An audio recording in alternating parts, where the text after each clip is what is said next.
rya Yesu. Shaka gushimana yuko muri kino kibanza hari ubushobozi buriko burahakurikira ku muntu atabibona cyangwa ku muntu ariko arayinegesha ariko arahomba cyane. Ndibuka umunsi umwungere yavuga ngo abantu b'abamama basabaga badakijijwe bahagarara ngaho imbere hari ibyo tugomba kwanga.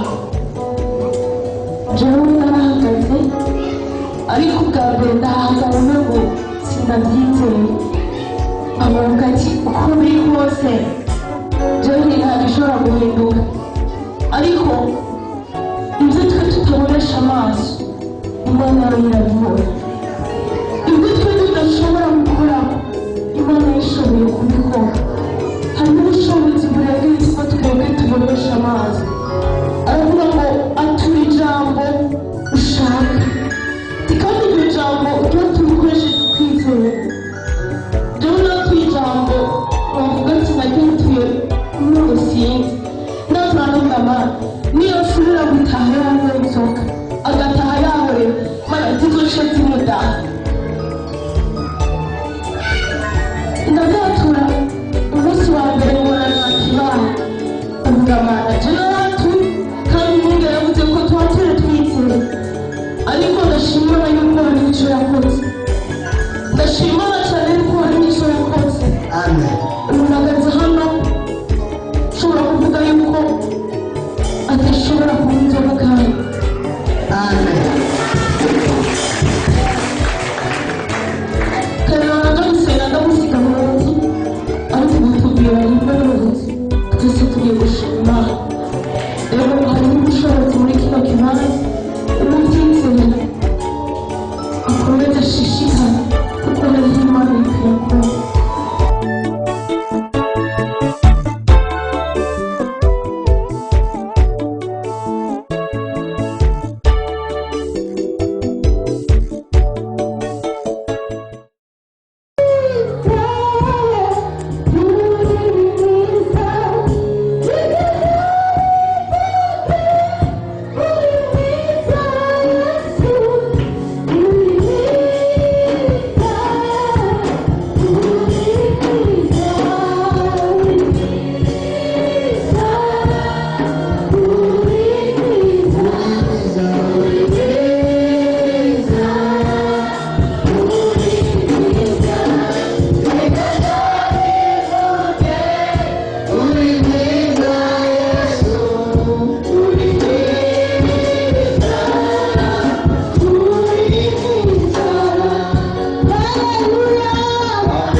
Akivuga ngo Yesu agukoreko naciye mpaguruka.